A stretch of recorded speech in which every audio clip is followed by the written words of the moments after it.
Imam jedno pitanje iz Samoša. Imamo ovde i predstavnicu gospođu Trajkovića, tako iz Samoša, koja je imala jedno uvodno izlaganje.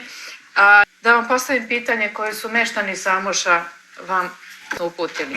Kada će biti zatvorena nelegalna deponija u Samošu?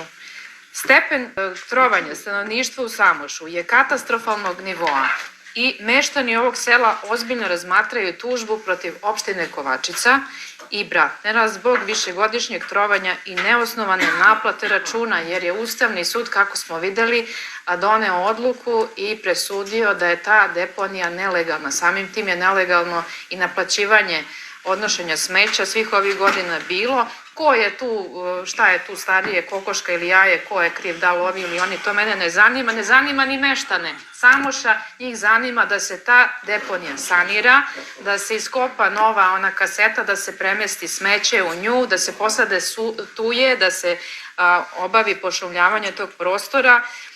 Dakle, zagađenje koje trpe i udišu stanovnici Samoša ide do neverovatnih čestinica. Dakle, ovo dišu meštani Samoša.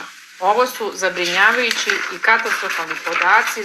PM čestice idu do enormnih nivoa, čak do 1000 jedinica, što je izuzetno štetno za zdravlje svih stanovnika, pa i vas, gospođe, i vas bi trebalo ovo isto da zabrine. Kada ćete, dakle, zatvoriti ovu deponiju i sanirati je? To je jedna planina smeća i treba da se reši što pre. A gde ćete i kako ćete, znam da je to uvek veliki problem svima, pa i vama, ali i vaš je posao da se time bavite.